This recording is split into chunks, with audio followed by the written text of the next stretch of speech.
Internamente no campo político, se você similar ao poker, se você coloca todas as suas cartas na mesa, você corre risco de o seu projeto fracassar. Então, ou seja... Isso é democracia, o pessoal tem que saber o que está acontecendo. Eu sei que eles têm que saber, mas tem determinadas circunstâncias que você não pode colocar as cartas na mesa, porque se você se torna fraco, a democracia fica fraca. Nós temos, nesse momento, um ambiente polarizado, dois lados que se degladiam. O que é democracia para você? O que é democracia para você? Todas as vezes que o povo ele tem a maior abrangência de participação no exercício do poder. Né? Agora, dizer que ele participa diretamente, eu diria que isso é ilusório. Porque, a não ser que eu adotasse a tese anarquista, o que não é. Onde ele conseguisse manifestar diretamente através do voto, da urna. E eu acho que isso é a maior proximidade com a democracia que existe. Isso é uma ferramenta democrática, mas não é necessariamente democracia. Eu penso que é para além voto a democracia. Eu penso que democracia é a participação popular na tomada de decisões. Mas como que seria a participação popular da tomada? Os conselhos municipais de saúde, de educação, que for municipal, estadual, federal. Votação. Os conselhos, você participar, você... ter os seus projetos lá como proposta de lei, de política pública. Isso é participação. Sim. Votação em como o dinheiro deve ser gasto. Sim, com certeza. Mas isso ainda assim não seria um ato direto do indivíduo na decisão. Ele seria construído por mecanismos... Sim, concordo plenamente. Seria um ambiente mais transparente, mas não seria totalmente transparente. Claro, não deve. Né? Não tem como. Essa limpidez de transparência. Sempre vai ter algo que vai estar escondido. É o que motiva as pessoas a quererem trabalhar em política. É entrar no jogo e saber como é que ele funciona. Para quem sabe, buscar influenciar diretamente. Porque nós, como pessoas, como cidadãos, só poderíamos pensar em influenciar indiretamente. A maioria dos políticos fala o voto, democracia. Né? Mas quando é que a gente vota realmente? Eis a questão, quando que a gente vota realmente? A gente vota em personagens. A Dilma era um personagem. Por isso que eu acho que a democracia deve ser para além voto, porque o voto é muito simbólico. O voto é isso que eu te muito falo. limitado. Quando você fala do além voto, onde que vai ter a marca do Jesus lá na administração pública? Não vai ter. Na participação, sempre que tem um conselho, uma convocação, orçamento participativo, o que for, eu estou participando, estou dando minhas opiniões, minhas ideias. A Grécia funcionava assim. É bem melhor do que só votar. Você vota e aí, eu não estou sendo representado, porque eu votei no camarada, não digo que só e ele votar. traiu meu voto, ele está fazendo coisas que ele... Né, mas eu falo da influência direta no exercício da administração. Você já, pode participar do núcleo de conselho. Você vai lá participar, abre as galerias, a gente discute na assembleia, faz uma convocação. Mas se a pessoa que você votou não se sensibilizar com aquele movimento, ele não vai entrar na pauta. É difícil entrar alguma coisa na pauta lá, quando eles querem. Imagina quando os outros querem. Ainda mais sendo cidadãos. É nesse sentido que eu te falo. Vocês já entraram na Câmara Municipal? Já entrou, Isaac? É por isso que tem greve. Você já entrou na Câmara Municipal? Hã? Já entrou na Câmara Municipal? Já, né? O que você foi fazer lá? Na Câmara Municipal? Vamos lá, uma pergunta crucial. E quase cínica, né? Eu já fui para muitas a última visita distintas. Quando foi a última vez que eu fui na Câmara? Eu não lembro. Eu fui para acompanhar a votação do aumento de salário da minha categoria. Olha só que vergonha. O prefeito, ele se recusou a dar o aumento, que já tinha 48 dias de greve recorde. Ele se recusou e mandou para votar na Câmara. Nossa, e aí, tem tanto tempo que eu fui à Câmara. Teve vereador que votou contra, teve vereador que votou a favor por causa de R$26 que foi o nosso aumento. Gente, olha só que humilhação. É nojento isso. R$26, o que eu faço com R$26? A última vez que eu fui à Câmara foi na ocupação dos... Nossa, tem tanto tempo isso já. Foi na ocupação dos estudantes da Câmara. Que a gente estava discutindo a questão das passagens. A gente estava discutindo as questões das passagens. E lá nós tivemos um triste episódio de receber o prefeito, né, o digníssimo, para ele poder desqualificar, assim, de uma maneira, assim, triste. Ele desqualificou vocês? Todos os estudantes. Não, você precisa ver as frases, as pérolas que ele soltou durante a Ninguém reunião. filmou isso, não? Filmou, saiu na mídia. Isso é totalmente divulgado. Ah, mas Eu era muito novinho nessa época. Lacerda, Lacerdana, né? Exato, sempre você é fazia novinho isso. até hoje, né? Tipo, a prefeitura não é babá de ninguém. É o que ele sabe falar. E aí ele fala, a prefeitura não é babá de ninguém. Aí cai o viaduto, isso é normal, acontece. Pessoas morreram, acontece, é normal. Não era ninguém da família dele, né? Então é normal. E você, quando você foi a última vez? Cara, eu não vou falar a última vez não, mas eu vou falar recentemente. Porque eu estive na Câmara Municipal recentemente algumas vezes. Vou contar duas pérolas. A primeira eu fui conversar com um vereador em questão para sugerir a ele que eu realizasse recitais lá dentro. Né? E assim, gratuitamente, só cessão de espaço. E não encontrando lá, eu decidi dar uma volta nos gabinetes e ver quais vereadores eu encontrava e que poderiam me apoiar nessa ideia. Acho que encontrei somente um, que não fez questão nem de ouvir. Ah, não. Mas aqueles que eu não encontrei, chefes de gabinetes ou assessores, me ouviram, falaram que a proposta era boa, que eu deveria enviar por e-mail, que falaram alguma coisa, tal.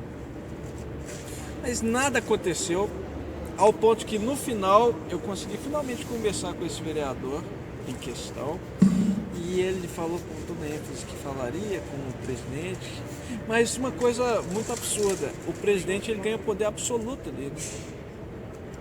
Então é um sim ou não de um cara que está lá pura e simplesmente por causa de votos, mas é aí que está a grande questão. Forte Não, de corrupção. não um voto democrático, mas um voto de interesse por causa de siglas, partidos e tal. Ou força, né? E com forte indícios de corrupção. E aí eu penso assim, puxa vida, se eu fosse vizinho dele, seria muito mais fácil conseguir esse sim ou não. Ou não. Porque, cara, qual é a certeza que esse vereador, os outros vereadores ou assessores, mesmo escrevendo memorandos, eles vão projetar para o cara? É um negócio que não dá lucro. Né? Os recitais lá não dariam lucro. Não se resulta em voto. Não se resulta em voto. E que não proporia nenhum negócio que poderia servir de fachada. Aí são três os pilares da corrupção, né, política. Então nada aconteceu até hoje. E acho que não vai acontecer não. Pelo menos se eu seguir o curso de pensamento que eu propus a vocês, que eu falei para vocês agora. Proponente em relação ao pessoal. Mas, numa segunda ocasião, eu fui lá e me refestelei em salgadinhos. Eu também tomava café Porque lá na a prefeitura. Câmara Municipal ela promove muito encontros naquele onde eles se reúnem, né? Que tratam de homenagear pessoas, conceder honrarias, ou mesmo fazer seminários. Nessa ocasião eu ia encontrar com um camarada que trabalhou lá, que ele acabou não aparecendo, e eu adentrei e vi que tinha uma mesa cheia de salgadinhos. E enquanto esperava ele ia comendo. Até o final ele não chegou, fui embora. Então são variedades que a gente encontra na Câmara Municipal, mas raramente aquilo que a gente quer. São bufês requintados. Esse buffet não foi muito requintado não, mas estava gostoso. Esse foi um dos motivos da monarquia ter acabado. O povo não era representado, não era atendido e está acontecendo praticamente a mesma coisa. Isso. Eu acho que o que está acontecendo hoje é um reflexo da queda do capitalismo. Eu acho que as pessoas elas não estão entendendo que esse sistema ele está se eclodindo. Ele está em ruptura assim, crescente. A partir do momento que você tem uma concentração de renda, toda a produção mundial está 50% da riqueza do mundo nas mãos de 1%. Isso gera um descompasso muito forte, né? Não gera a estabilidade que até os ricos precisam. Então, tudo o que acontece em torno dessa situação reflete no campo político. Obviamente que a política atual, ela se consolidou em cima da política econômica. Então, sem a política econômica estável, a política geral, a convencional, a de representatividade, ela não se repousa com tranquilidade. Mas como é E isso é um absurdo, quando a economia tinha que ser atrelada à política na sua essência basilar. Sim, Matheus, mas vamos pensar de uma forma pragmática. Como é que qualquer um de nós aqui pensaria em ser um político atravessado na Câmara ou na Assembleia com todo esse sistema castrador? Não sei como. Não há ética que sobreviva nesse... A gente colocasse essas ideias puras e simples e fáceis de serem atendidas, né, que só exigiriam um certo esforço, né, a gente acabaria sendo barrado. Vocês não acham? Você não vê as pautas das minorias. Vamos pegar então na esfera nacional, que é o que dá mais visibilidade nos noticiários. Você vê que as pautas das minorias, elas são suprimidas, elas são acabadas. Praticamente há uma tendência em até cerceamento da palavra quando vai se discutir questões de minorias. E aí você vê que quem tenta representar os anseios sociais, eles realmente não têm espaço. Então aí eu te pergunto novamente, como que a gente poderia aspirar a exercer um cargo político numa estrutura administrativa como ela se dá atualmente? Como? Tem que ter muita esperança, tem que ter muita vontade mesmo de fazer com que as coisas queiram mudar. Você tem que ter um motivo realmente necessário dentro da sua história que venha convergir com a sua representatividade e que você, por excesso de continuidade, força, energia mesmo, fale, eu não vou esmorecer. Eu vou permanecer a despeito de quem quer que seja de vir me desqualificar. Porque eu estou aqui, respaldado por um projeto verdadeiro, popular, de voto, e aqui ninguém pode desqualificar enquanto o povo estiver determinando essa democracia. A gente está num desequilíbrio, mas não é um desequilíbrio tão acentuado. Porque existem poucas pessoas que são muito boas, que têm uma ética heróica, mas muita gente que está entre a imoralidade e a amoralidade, né? E essa quantidade é que eu vejo que faz com que a balança pese. Mas veja só, se existisse um pouco mais de gente com ética, né, 100 pessoas contra 1000 já seria o suficiente para equilibrar. Esse desequilíbrio força a consciência coletiva, que força a consciência política, traz maturidade política e vai renovando. Esses que não têm ética, que não têm moral, vai saindo fora. Simplesmente, né? Esse ano é ano de eleição, aí você está vendo os candidatos a vereador? O que tem? Tem do pessoal, tem um monte que é artista, que é ator, que tem essa pauta, essa demanda suprimida, que é minoria, né? Um ator negro que vai ser candidato a vereador, olha só que maravilha. Aquele tal de Ed Marte, que é ícone aqui do movimento LGBT, vai ser candidato a vereador, entendeu? Então, esse desequilíbrio vai suscitando isso, essa vontade, essa garra, eu vou mudar, eu não aguento mais isso, ficar só esperando vir lá de cima. Quem vai ver, né? Primeiro, como financiar essa campanha, como trazer Você os chegou no espaços ponto legítimos. importante, financiamento. Por que as candidaturas têm que ser financiadas? Espaço na mídia. É assim? Espaço na mídia? Eu acho que a informação hoje, como ela foi estruturada na sociedade, ela tem preço para chegar. Né? Eu acho que você ter uma legião de pessoas a seu favor para poder disseminar é uma vantagem, poderia superar esse financiamento, mas você não tem.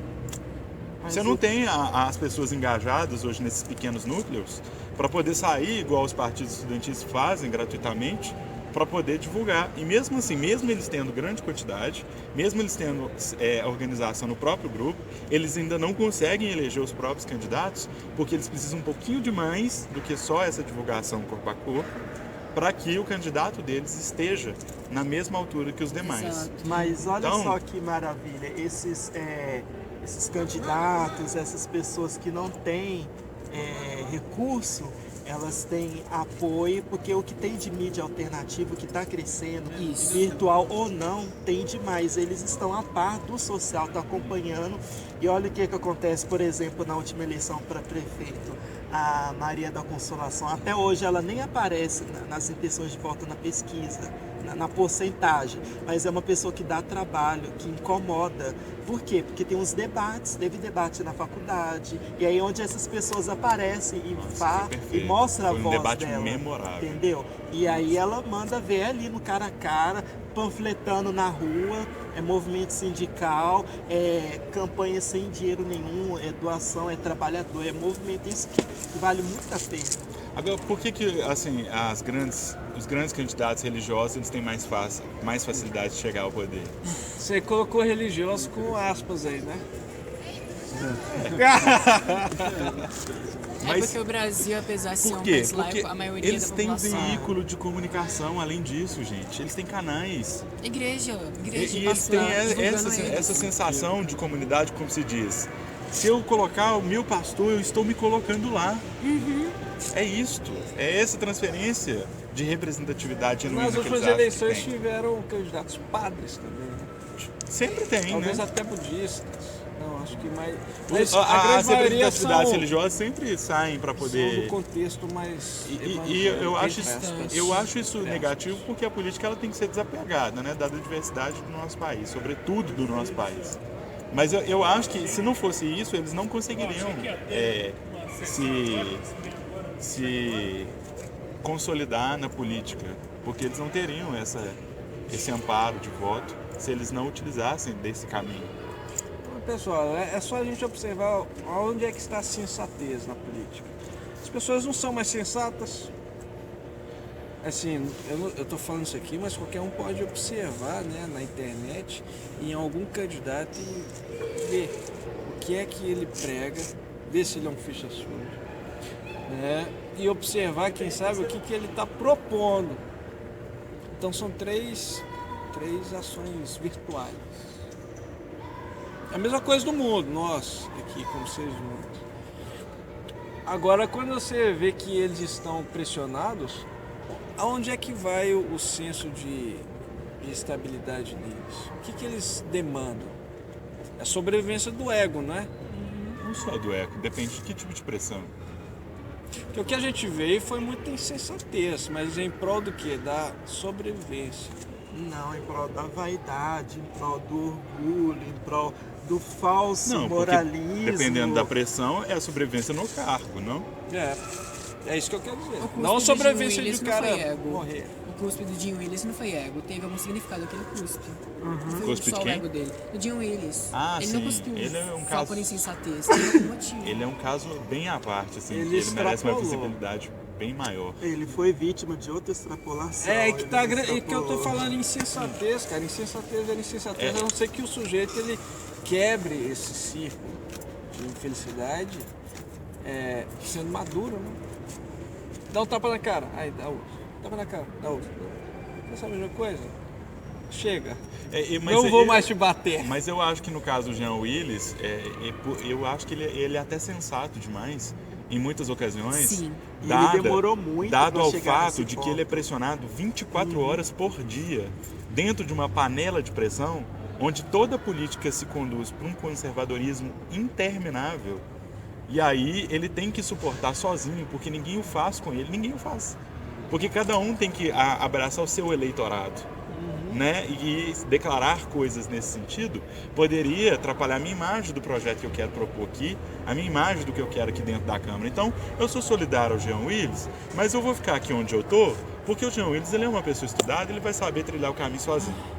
E aí ele vai e trilha esse caminho. Aí ele vai no histórico de sensatez. Só que chega um momento que ele não dá conta. É aquilo que a gente falou. O ambiente, o sistema é alienante.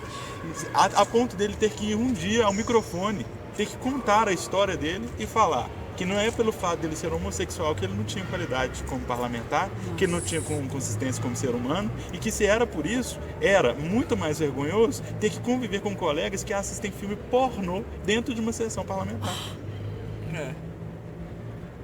Isso pra mim é sensatez. Então, ou seja, É quando as pessoas vêm falando uma corrente muito forte, porque o Jean Willis tem um discurso de ódio, ou o Jean Willis ele realmente não é uma pessoa que possa conduzir a política para uma Mas pacificação. aí que tá a grande questão. Quem é que diz uma coisa dessa? Aí eu faço É essa o grupo pergunta. contrário. Quem que diz? Né? Por que diz? Não E é, quando não é, diz? não é uma articulação que vem de uma razão. Agora, eu Uma articulação coloco que o vem Jean de Willis dentro de um do bolso embate. daqueles que representam verdadeiramente.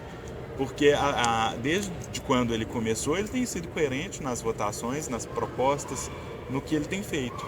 Desde o primeiro dia que ele esteve lá na campanha, ele vem honrando esses projetos. Né? Mesmo mediante toda essa zona de instabilidade do que eles fazem com ele. Mas você disse isso ontem e está dizendo isso hoje. Não, mas eu estou dizendo em contextos diferentes. Parece que ele sempre está 2 passos atrás, que ele tem que ter que provar tudo o que ele fala constantemente. E os outros não. Entendeu? Parece que ele sempre tem que provar mais do que os outros. Por quê? Aí eu não sei se é porque ele é só gay ou porque ele sendo gay teve muitos votos consideráveis, ou se porque ele surgiu realmente de um programa que a gente critica, que é o Big Brother Brasil, né? Que isso de certa forma torna a Você história critica dela. o Big Brother? Eu critico o Big Brother. Que coloca isso incoerente com a pauta da minoria, de certa forma, né? Uma valorização corpórea, né? Que não traz nenhum significado, nenhum desenvolvimento mental para o ser humano. Ótimo. Então, ou seja, Olha esse nesse mote bojo. que interessante, turma. Programas de televisão. Nem os programas de televisão na TV a cabo estão salvando. Não. Eu acho que é o que você falou em uma variação, ô Jesus. Que a situação está tão ruim que ela é encorajadora para que a gente saia da lama.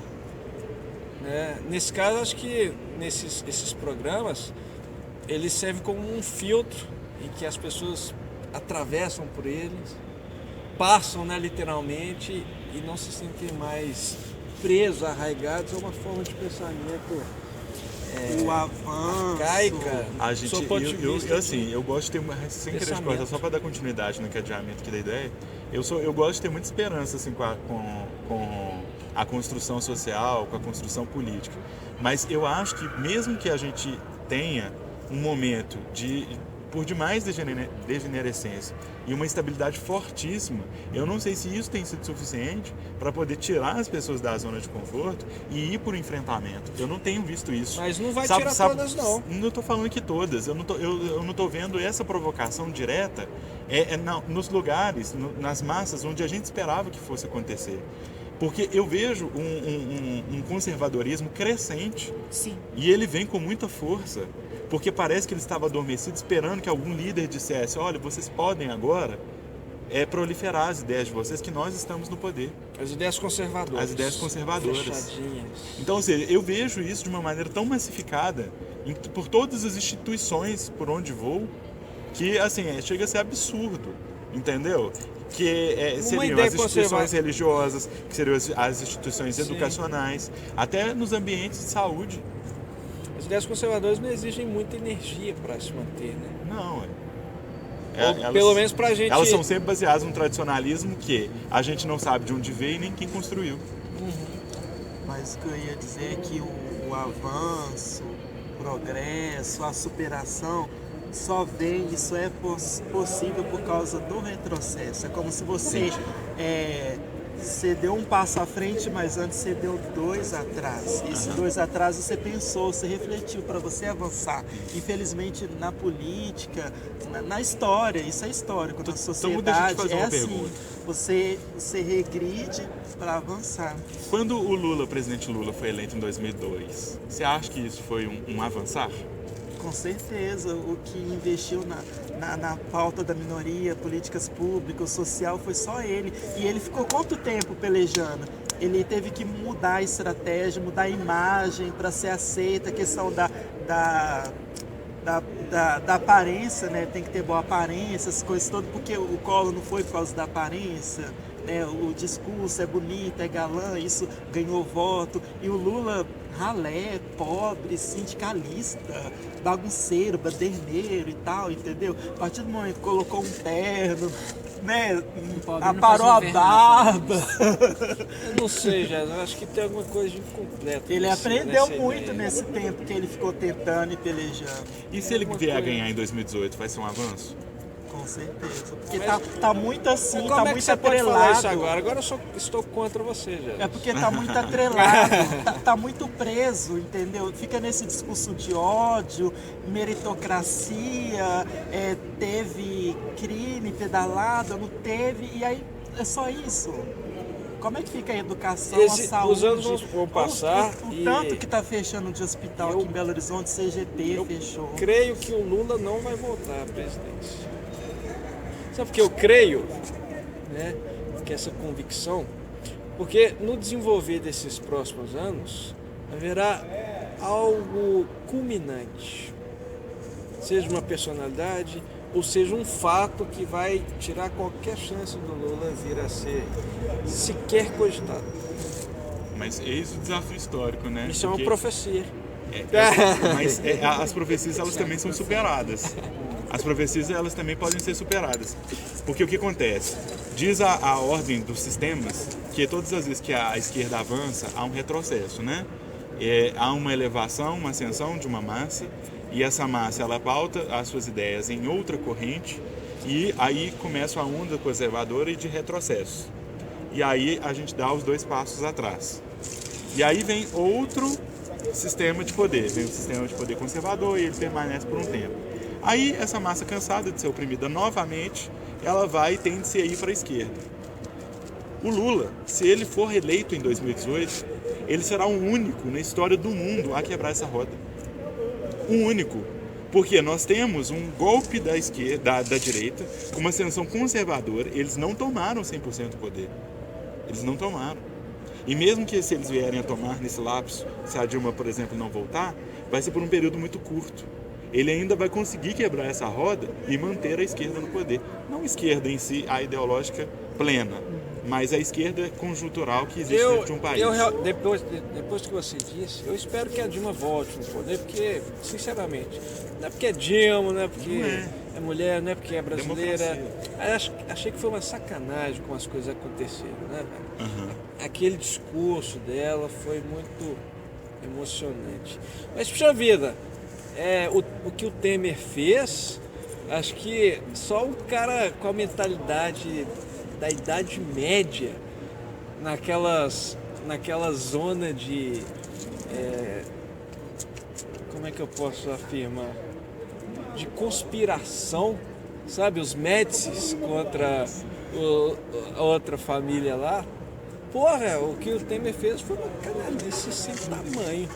E foi tudo arquitetado, já Foi denunciado. friamente E eu calculado. me lembro, e olha o que é pior. Pelo que a gente observa, O cara. Cid Gomes foi condenado na semana passada a pagar uma multa de R$40 mil ao Michel Temer, porque o Cid Gomes, antes de ser exonerado, ou não sei se ele era do Ministério da Dilma, antes dele sair da cúpula lá da Dilma, do governo da Dilma, ele foi na Câmara dos Deputados ou no Congresso Nacional e ele disse em alto e bom som que o líder da quadrilha se chamava Michel Temer. Então isso muito antes do golpe acontecer. Então, ou seja, você vê que a situação ela vem sendo arquitetada já tem um bom tempo. Um bom tempo. Mas- E essas coisas demoram. Quem nunca desconfiou de que o Michel Temer ele iria querer subir ao poder? Desde o Olha, eu como prenúncio, cidadão de boa você fé nunca desconfiei. desconfiou? Eu não desconfiei. Não, cara. Cara, não havia um presidente e um vice-presidente mais díspares. O que o Michel Temer tem a ver com o Dilma Rousseff? Não, mesmo que teve a ver com o José de Alencar com Lula. Era um projeto de poder de colisão. Que infelizmente a Dilma não conseguiu fazer o mesmo projeto que o Lula, porque ela não conseguiu conceder o tanto que o Lula concedeu. Não, mas ali você via um mínimo de cumplicidade entre Lula e Zé Alencar. Será que havia essa cumplicidade mesmo? Nossa, ele já eu foi tô falando tanto à errado? mídia, ele foi contra, Será? ele criticou. Que isso, o José de Alencar ele falava Será se eles muito. seguiam a mesma linha, mesmo se o Lula era o verdadeiro político mesmo para poder fazer esse acordo? Não sei. O fato é que Michel Temer e Dilma Rousseff não tinham nada a ver. Como isso se revelou. É porque ele é ambicioso, ele queria tomar o lugar dela. Desde o de princípio. Alencar, ele meio que estava... Por mais que ele criticava e falava, ele meio que estava na zona de conforto, ele estava concordando. Eu nunca ia imaginar que o Michel Temer sairia a uma jornada nacional para poder apoiar a candidatura da Dilma Rousseff, para depois vir a praticar esse golpe. Eu acho que ele não deu sinais disso antes. Eu também não percebi que ele ia fazer Sabe, isso. ele não deu sinais em nenhum momento, porque toda a primeira gestão dele, ele realmente fez algumas críticas em alguns pontos que são normais da política. Que, por exemplo, no dia que a Dilma rompeu relações com os Estados Unidos em função da espionagem, ela veio e recebeu o vice-presidente Joe Biden aqui no Brasil com um pedido de desculpas, depois que esse período passou. Joe Biden, eu não sei qual que é o nome dele, sobrenome, como que se pronuncia, ele trouxe um arquivo da ditadura militar de 64 do Brasil que estava guardado nos Estados Unidos. E assim selou-se o pedido de desculpa. E o Temer a criticou porque ele queria estar presente nessa reunião. E a Dilma não achou prudente. Porque quem é a chefe de governo e a chefe de Estado no Brasil é o presidente, não é o vice-presidente. Entendeu? Por uma questão lógica, prática e constitucional. Então, eu acho que essas discussões, elas são normais, elas são naturais. Então, nesse caso, eu não percebi que ele poderia dar um golpe nesse sentido. Eu nem acreditei. Obrigado. Eu nem acreditei que o Michel Temer... Pra não gravar. Eu nem acreditei que o Michel Temer tivesse tanto poder de liderança política num Congresso tão conservador como esse. Porque o Congresso ele não era claro. Ele aprovava todas as pautas da Dilma Rousseff. Todas. As pessoas criticam. Não estou fazendo uma defesa 100%... como é que fala? Longe da crítica. Mas as pessoas alegam que a Dilma mentiu para poder se reeleger, falando que a situação econômica do país estava boa. A Dilma não mentiu, não. Quem acompanha a política, quem acompanha a pauta do Congresso, 2 anos seguidos antes da eleição, a Dilma pediu revisão da meta fiscal. E lá no Congresso era discutido a questão econômica do país, como a situação estava. Então as pessoas viram e falam, uma coisa é dizer, o seu governo não tem controle de inflação. Há uma grande diferença entre o governo ter controle de inflação e o país estar em crise econômica. Um caminho muito distante nessa pronúncia. Eu vou dizer que o meu governo não tem controle de inflação só porque o país está em crise? Não. Eu posso dizer que o meu governo tem controle de inflação, mas que o país em si está em crise. Agora eu vou sair numa campanha eleitoral dizendo, gente, o país está em crise. Olha, gente, nossa, tudo isso vai acontecer. Ninguém faz isso. Gente, como que uma disputa como aquela, sobretudo com toda a agressividade que foi, você queria uma transparência nesse sentido de falar, olha, nós estamos aqui na campanha eleitoral, numa virada de ano, no momento onde as pessoas, o mundo inteiro pensa se vai injetar dólares no Brasil ou se não vai, e eu vou dizer que nós estamos num período intenso de instabilidade. Exato. Isso não seria nem respeitoso com o país, nem respeitoso com o ambiente econômico. E vocês já perceberam? Então, ou seja, agora, dizer que ela tem um plano correto, essa nova matriz curricular dela não deu certo. Mas falta maturidade política pro pessoal. Se tivesse maturidade política, eles saberiam lidar com essa informação. Sim, porque essas pessoas que acompanham, elas saberiam que isso tudo estava acontecendo. Se as pessoas acompanhassem. Só que elas não acompanham. Elas não acompanham, aí elas vêm. Porque o fato delas não acompanhar a rotina política e elas ficarem alheias às pautas do Congresso, e aí vem o candidato da oposição, olha, isso é estelionato eleitoral, porque ela não te contou.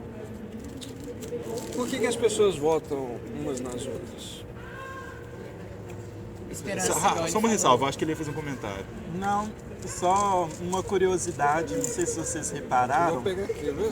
Vocês perceberem que o PMDB já integra o terceiro, assim, político, né? O terceiro presidente que chega ao poder sem ser votado.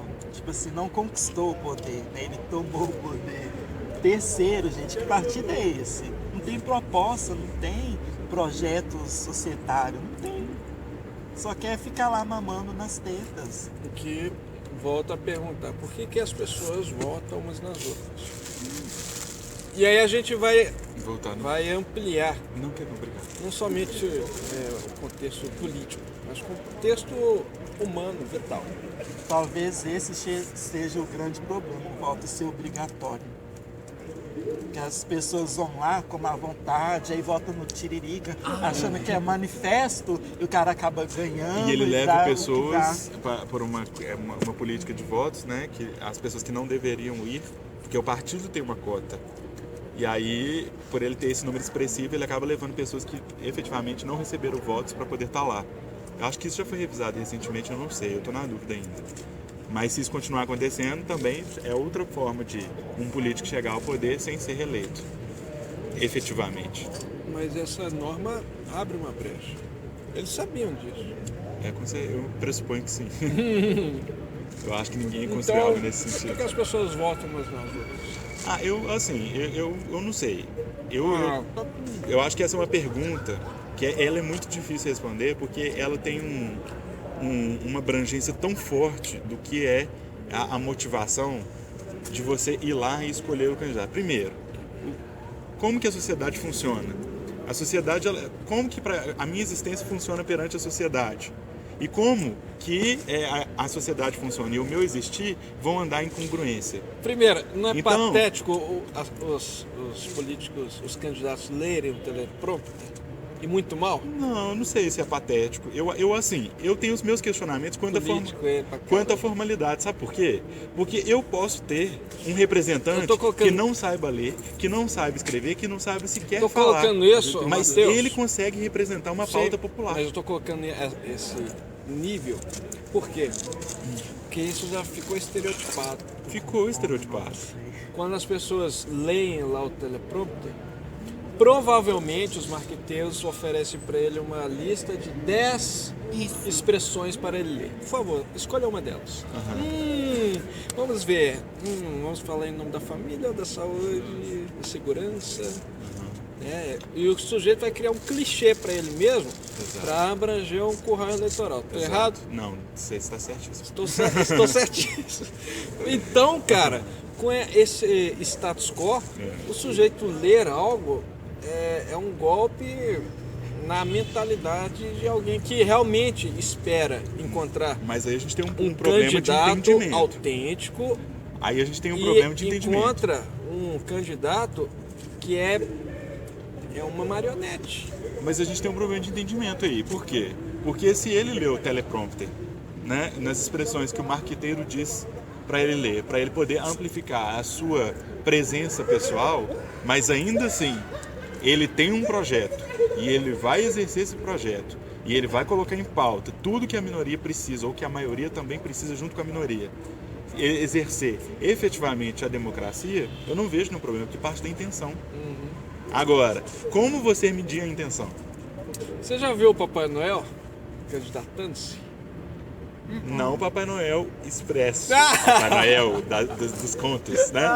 Mas já existiram vários Papais Noéis candidatos. Eles vieram trajados, né? De Papai Noel, escrito lá, vote no Papai Noel, vote e tal.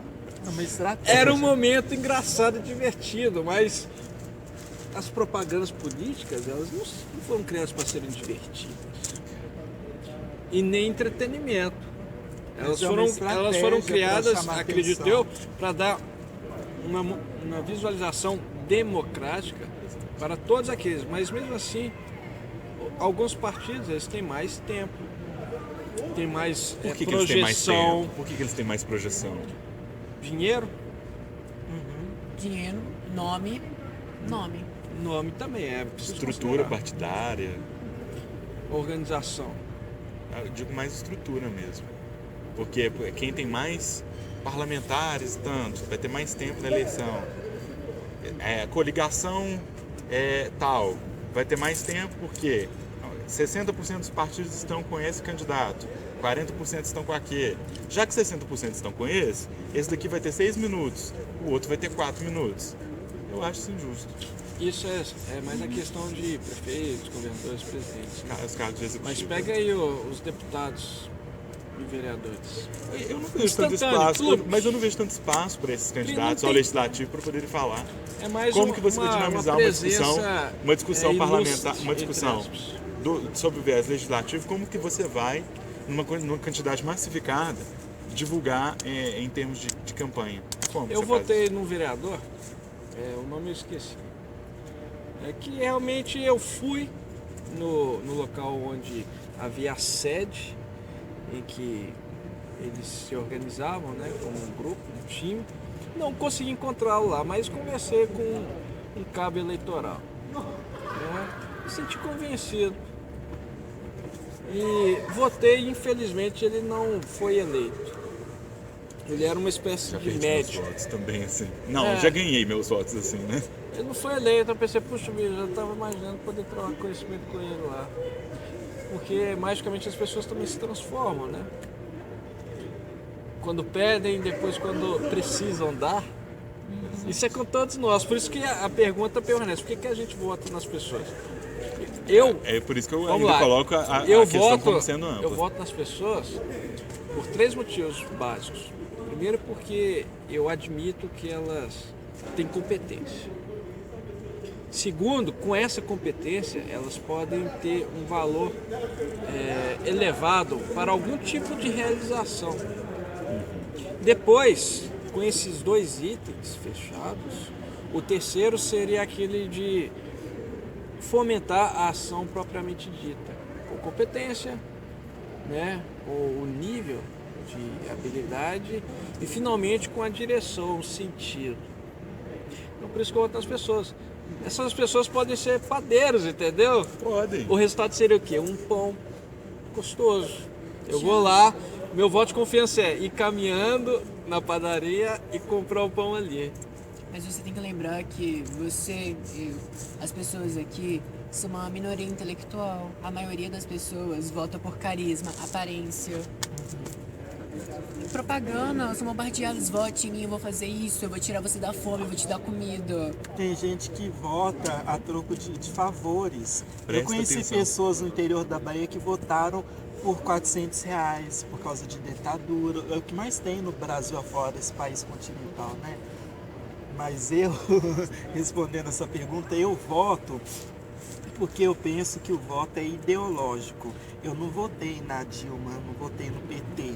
Todo mundo me critica, pega no meu pé, fala, Jéssica, agora você criou vergonha na cara, né? Você continua petista, não é mais petista, não sei o quê. Gente, eu nunca fui filiado ao PT, não sou petista. Eu votei num projeto de sociedade que eu acredito e continuo acreditando. Então, tipo assim, não interessa o resto. E eu votaria de novo, sacou? Eu não quero retrocesso, eu jamais votaria no Aécio. Porque não tem projeto, não tem proposta.